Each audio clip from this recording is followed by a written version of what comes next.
আমার এই বাংলাদেশের ভেতরে কত কবরস্থান থেকে আগুন দেখা গেছে, আবার কত কবরের মাটি ভাঙ্গা লাশ দেখা গেছে, সাদা কাফন পর্যন্ত কাদা লাগে নাই, 30 বছর পরে লাশ বাইর হইছে, লাশটা তাজা, কোনো ক্ষতি হয় নাই এবং কাফনটা পর্যন্ত সাদা, একটা কোনো দাগ লাগে নাই। আবার কত কবরে সাপ বিচ্ছু দেখা গেল। ঢাকার পাশে মুন্সিগঞ্জ জেলা, মুন্সিগঞ্জ জেলার পাশে একটা জায়গা আছে কাঠপট্টি, ওই কাঠপট্টিতে এক কোটিপতি ছিল, কাঠের ব্যবসা করত। ওই ব্যবসায়ী দুনিয়ার এমন কোনো অন্যায় নাই, অপরাধ নাই, করে নাই। মসজিদের জন্য টাকা চাইলে গালাগালি করত, যাত্রা প্যান্ডেল করতে গেলে টাকা ঢাইলা দিয়া দিত। ইন্তেকালের পর তার বড় সন্তান যখন কবর খনন করে জানাজা পড়ায় দাফনে গেল, কবরের মধ্যে নামলো বড় সন্তান, বাবার পার্শ্বে নাইমা মাথার কিনারায় নেমে মাথার কাফনের মুষ্টি খুলিয়া এবার দাফন করে চলে গেল অফিসে। কান্না জড়িত কণ্ঠে বসে আছে চুপচাপ। হঠাৎ করে তার পকেটে ছিল টাকার বড় একটা বান্ডিল, খরচাদি দিবে কর্মচারীদেরকে। হঠাৎ তাকায় দেখে পকেটের মধ্যে টাকা দেখা যায় না। কোথায় গেল টাকা? সন্দেহ 100। আমি যে কবরে নামছি ওই জায়গা আমার 1000 টাকার বান্ডিল পড়ে আছে। কবর থেকে টাকা উঠান দরকার, এই টাকা নষ্ট করে লাভ নাই। লোভ কারে কয়? কয় যে যত টাকাওয়ালা তার লোভ তত বড়, যে যত টাকাওয়ালা তার অভাব তত বড়। বুঝেননি? কিচ্ছু বুঝেন না, না দুনিয়া বুঝেন না আখিরাত বুঝেন। এবার লোকজন নিয়ে গেল কবর খনন করিয়া টাকাটা উঠাইতে। কবর এক পার্শ্ব থেকে যখন মাটি সরাইয়া হালকা একটু ফাঁকা করলো, হঠাৎ করে দেখে কবরে বিকট আওয়াজ, কবরের মধ্যে ধোঁয়া। চিল্লাইয়া সবাই দৌড়ায় গেল। এবার আলেম ডাইকে আনছে, উলামায়ে কেরাম আইসা দোয়া পড়লো, ধোঁয়াটা কমলো। এবার নজর করে দেখে ওই নাফরমান গুনাহগারের জিহ্বাটা নাভি পর্যন্ত টেনে নামানো।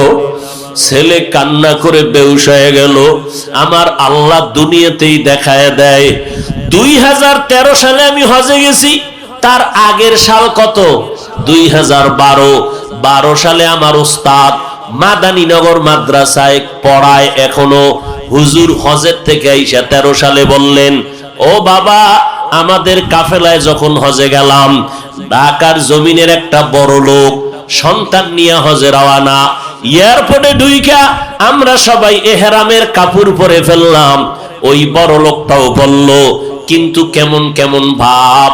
বিমানের মধ্যে উঠছি, এহরামের কাপড় পরার পর আওয়াজ হবে লাব্বাইকের আওয়াজ, তালবিয়া পড়তে থাকবো সবাই, কিন্তু ওই বড় লোকটা কিছুই পড়ে না, বসে বসে মোবাইল চালায়, আবার গল্প করে। এইভাবে করে করে জেদ্দায় নামলাম। জেদ্দা থেকে বাইতুল্লাহ গেলাম। নিয়ম, আগে আমরা হোটেলে কাপড় ব্যাগ রাইখা, সাদা কাফন খোলা যাবে না, তাওয়াফ করা লাগবে আগে। কাফন রেখে হোটেলে বাইতুল্লাহর ভেতরে গেলাম, সীমানার মধ্যে। বাইতুল্লাহর দিয়ে তাকাইয়া প্রথম নজর পড়া মাত্র নিয়ম হলো দোয়া করো। নজর দিয়া যে কোনো দোয়া করবা সাথে সাথে কবুল হয়ে যাবে। আমরা দোয়া করিয়া এবার তাওয়াফে নামলাম। আল্লাহর কুদরত, ওই বড় লোকটা আমাদের সাথে নামলো। কাবার কাছাকাছি যাওয়া মাত্র একটা দৌড় দিল, দৌড়াইয়া বের হয়ে গেল। সন্তান আর মুআল্লিম দৌড়াইয়া আনলো, দৌড়ে আবার ঢুকায়। কাবার কাছে আসলে দৌড়াইয়া পালায়া যায়। এবার সবাই দৌড়া কয়, হাজী সাহেব আপনার কি হালাত? কয় কেমন বুঝি না, আমি বাইতুল্লাহর কিনারায় গেলে জানি কে যেন আমারে ছুরি দিয়া তাড়ায়া দেয়, আমারে ওখানে দাঁড়াইতেই দেয় না। এইভাবে আর বাইতুল্লাহর গিলাফও ধরতে পারলো না। মিনা মুজদালিফায় কোনো আমল করতেই পারলো না। গেল মদিনা শরীফে, নবীজির রওজার কিনারায় আমরা ঢুকলাম, সালাম কালাম কান্নাকাটি করলাম। ওই বান্দা নবীর রওজার কিনারায় যখন যায়, একটা দৌড় দিয়া বের হয়ে যায়। এই মদিনার যতদিন ছিলাম একবারও নবীর রওজায় যেতে পারলো না। হজ না করিয়া ফেরত দেশে চলে আসলো। কপাল বড় খারাপ। হজ নসিবে আর হলো না। আল্লাহ তো দুনিয়াতে দেখায় অন্যায় করবি কত, একটা সীমানা দিয়ে দিছি বান্দা, এই সীমানা যদি পারায় যাও মরার আগেই তোর উপরে লানত শুরু, মরার পরেরটা আগেই পেয়ে যাবি যদি সীমা লঙ্ঘন করো। এরে নবীর উম্মত কয়টা শুনামু? আমার এক পরিচিত টাকাওয়ালা, কুমিল্লা এলাকায় বাড়ি, গাজীপুরে থাকতো, ধানমন্ডি বাসা, গাজীপুরে তার 14 তলা বিল্ডিং। হঠাৎ খবর পাইলাম আমার ওই পরিচিত লোকটা দুনিয়ার থেকে মারা গেল। কেমনে খবর নিলাম? আগুনে পুড়ছে। কিভাবে? রাত্র 12টার পর তার নিজের কয়তলা বললাম 14 তলা বিল্ডিং এর 11তম তলায় তারা আগুন লাগছে। 11তম তলায় আগুন, মালিকও ছিল, সব পুড়িয়া গেল। পত্রিকায় আসছিল। আমি গোপনে খবর নিলাম বিষয়টা কি। কেন গোপনে নিলাম? যে 11তম তলায় আগুন লাগছে, 11তম তলা পুরিয়া মানুষ শেষ, 14 তলার উপরে কোনো ক্ষতি হয় নাই, 11-র নিচেও কোনো ক্ষতি হয়নি। বিষয়টা কি? খবর নিলাম গোপন ভাবে, ওর বন্ধুর মাধ্যমে। কইল হুজুর এটি বলা যাবে না, রাত্র 1টায় 11তম তলার মধ্যে মদের আড্ডা আর নাচ গান চলতেছিল, এই কারণে এমন ভাবে বিড়ি পান করতেছিল, আরো কত আকাম চলছিল। 11তম তলায় আগুন লাগছে, উপরেও কিছু হয় নাই, নিচেও কিছু হয় নাই, মালিক শুদ্ধা মরে গেল। এই বিল্ডিং এর মালিকেরা বাহাদুরি করি ওনারে বাবা, কত ভাড়াটিয়া চায় ফজরের নামাজটা মসজিদে পড়বে, মালিক গেটের চাবি দেয় না। তুই বিল্ডিং এর তলে হইরে মরবি, দোয়া করুম। নিমক হারাম, আল্লাহর দুশমন। নামাজি মানুষ বিল্ডিং এ ভাড়া রাখতে চায় না, এরকমও কুলাঙ্গার আছে না নাই? অথচ ঘরের মধ্যে তুমি বেপর্দা রাখিও না, গুনাহ গুনাহ গুনাহ। একজন নামাজি বান্দা তোমার বিল্ডিং এ ভাড়া, ও নামাজ পড়বে, কোরআন পড়বে, দোয়া করবে। বিল্ডিং এর মেয়াদ যদি ইঞ্জিনিয়ার তোমার 100 বছর দেয়, আল্লাহর কুদরতে আরো 500 বছর বিল্ডিং জিন্দা থাকবে নেক আমলের বরকতে। বাসার মালিকের পানির অভাব নাই, ভাড়াটিয়ারা পানি পায় না। বাসার মালিকের রান্নায় কোনো সমস্যা নেই, গ্যাস দুমদাম চলে, ভাড়াটিয়া পায় না। আরে আমি তো দেশেই গজব লাগছে। নাই নাই নাই নাই নাই, কি নাই কি নাই, এক সময় দেখবেন আমনেরাও নাই। নাই নাই এর স্লোগান, কিচ্ছু নাই কিচ্ছু নাই, শান্তি নাই শান্তি নাই, মরণের উপরে মরণ, মরণের উপরে মরণ, এক সময় দেখবেন আমরা কেউ নাই। ওরে আল্লাহর বান্দা, এগুলো কিন্তু কারে দোষ দিবেন? সরকারের। এমন ফিডা দরকার যেটি কয় না সব সরকারের অন্যায়, ইচ্ছা রকম ফিডাইতে যদি পারতাম তো ক্ষমতা তো আর আমার হাতে নেই। সরকারের দোষ দাও কেন? তুই আকাম কম করনি, তোমার আকামের ফলাফল যে কি হবে এটা বুঝো না কেন? তোমার অপরাধের কারণে তোমার সন্তানেরা কষ্ট পায়। নাবালেগ সন্তান, কোনো গুনাহ আছে? এরপরও নাবালেগ সন্তানের ব্রেন সমস্যা কেন, কিডনি সমস্যা কেন, হার্ট সমস্যা কেন, এরপরে নিউমোনিয়া কেন, এত অসুবিধা কেন? লেখা নাও, আমি হাফিজ মইরা গেলে কবরে জুতা মারবি যদি আমার কথা মিথ্যা হয়। যারা সন্তানের হারাম খাওয়াও, ওই সন্তান কোনোদিন মানুষ হবে না, মা বাবার খেদমত করবে না। লেখা রাখ, যদি মিথ্যা হয় আমার কবরে জুতা মারিস। ঢাকা বাড্ডা থানা, বাড্ডা চিনেন না? বাড্ডা এই ব্রিজের ওপার না, ব্রিজের ওপার বলে। বাড্ডা থানায় কয়েক মাস আগে, এই যারা ফেসবুকের গোলামি করো দেখছো না, কয়েক মাস আগে বাবায় মারা গেল, দুইটা বড় বড় আজদাহা ছেলেরাইগা। বাবার লাশটা ফালায় রাখছে, 24 ঘন্টা লাশ দাফনের কেউ নাই। সন্তানেরা বাবার টাকা নিয়ে দুই ভাই ঝগড়া করলো। এমন কুলাঙ্গার জন্ম দিয়া কি লাভ? আর এমন কুলাঙ্গার সন্তানের বাবা দাবি করে কি লাভ? এই জন্য আম্মা জানদের বলবো, আসেনি মায়েরা? হ্যাঁ, এরে আম্মা জান, আল্লাহ তাআলা আপনাদের এত সম্মান দান করেছেন, আপনারা নবীদের মা, সাহাবায়ে কেরামের মা, আউলিয়ায়ে কেরামের মা, বড় বড় বড় বড় আদর্শ সন্তানের মা। আপনারা খাদিজা রাদিয়াল্লাহু আনহার মতো নারী, ফাতেমা রাদিয়াল্লাহু আনহার মতো নারী, আয়েশা রাদিয়াল্লাহু আনহার মতো নারী। এরে আম্মা জান, এত সম্মান আল্লাহ দান করেছেন, মনে কি চায় না একটা ভালো সন্তানের মা হইয়া কবরে যাবেন? সন্তানের ডাক্তার বানাবেন, তবে দাবি এতটুকু, বেয়াদব বানাবেন না। সন্তানের ইঞ্জিনিয়ার বানাবেন, তবে বেয়াদব বানাবেন না। আম্মা জান বলতে পারেন, হুজুর আমি মার দোষ কি?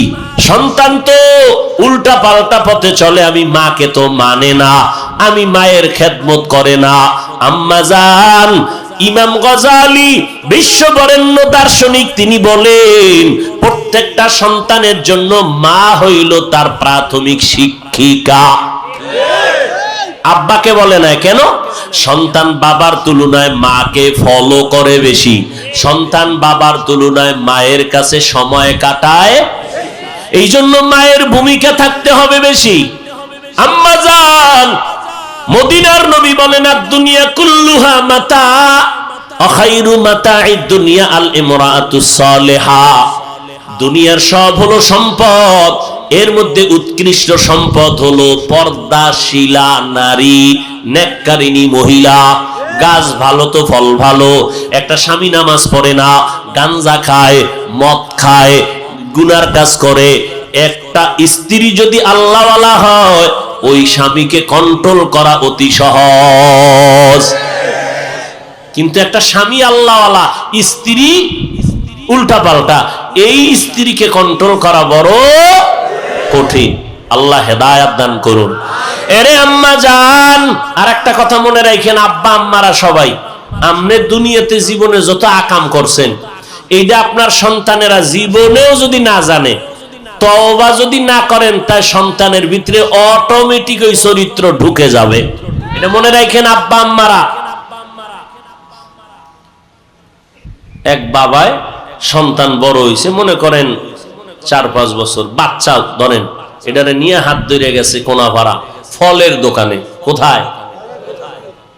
বাচ্চায় যাইয়া হাত দিয়া ফল ধইরা কাম মুখে নিয়ে নিস। বাবার ইজ্জতটা নষ্ট হইল না? বাবায় কেনাকাটি বাদ দিয়া ক্ষমা চাইয়া দোকানওয়ালার কাছে, ভাই মাপ চাই, চলেন পরে আসবো। সন্তানের নিয়ে বাড়ি গেছে, এবার ডাকছে, ম্যাডাম রে এদিগায়।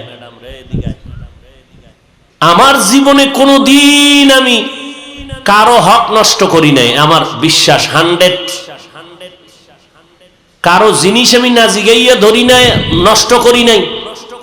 আমার সন্তান আজকে ফলের দোকানে গিয়া না জিগাইয়া ফল দইরা মুখে দিল কেন? কিতাবের ঘটনা। স্ত্রীরে কয়, তুমি হিসাব করে বাইর করো, তুমি আকামটা করছো নি জীবনে?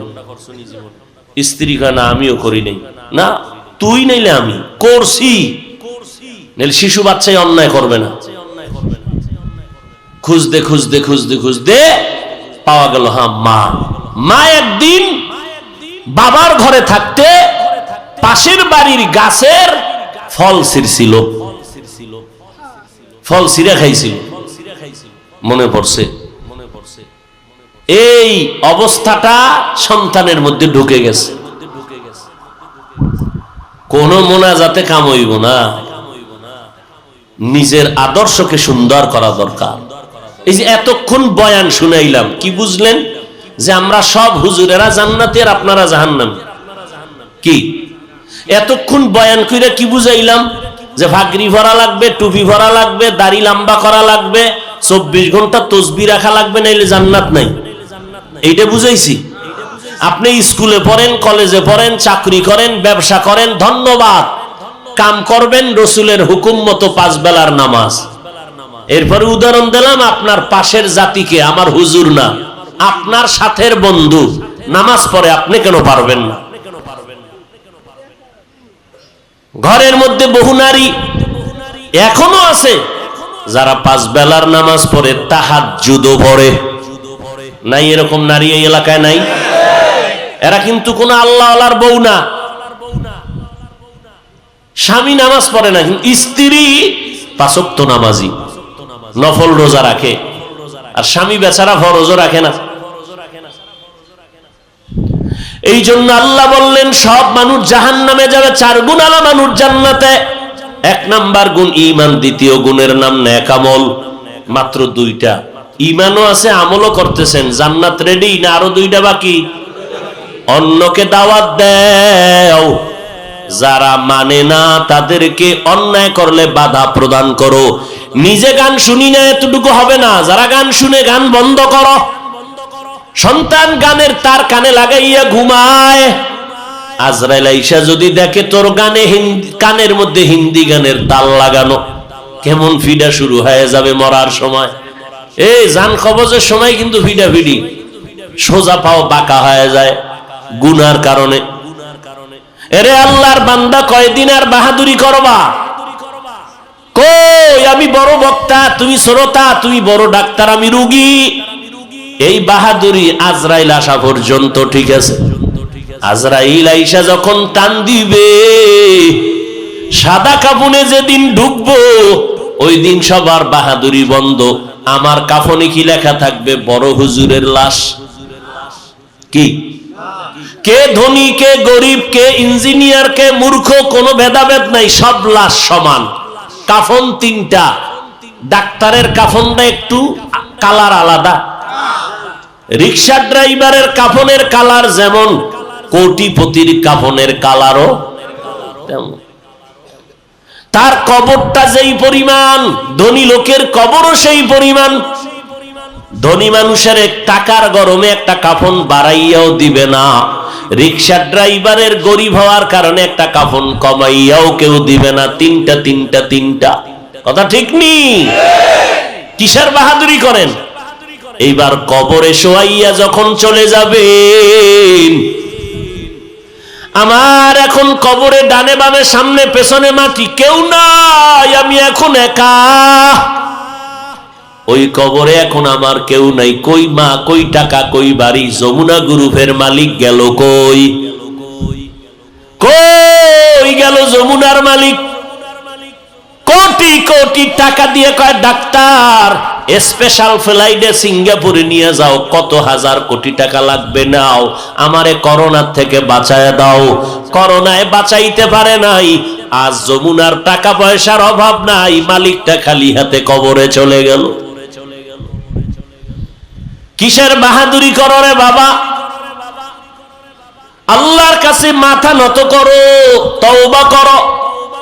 আল্লাহ, আমি ব্যবসা করি, চাকরি করি, লেখাপড়া করি, তাতে সমস্যা নাই, কিন্তু নামাজ আজকে থেকে আর বাদ দেওয়া যাবে না, নবীর তরিকার বাইরে চলা যাবে না, মা বাবার সাথে বেয়াদবি করা যাবে না, ওলামায়ে কেরামের পরামর্শ নিয়ে আমল করব, দেশ ও জাতির বিরুদ্ধে কোনো ষড়যন্ত্র করব না, কারো হক নষ্ট করব না, মিথ্যা বলবো না, কাউকে গালি দিব না, আল্লাহর মোহাব্বত নিয়ে চলবো, 5 বেলার নামাজ পড়বো, মা বাবার খেদমত করব, নবীর তরিকায় চলবো, সুন্নাত অনুযায়ী আমল করব।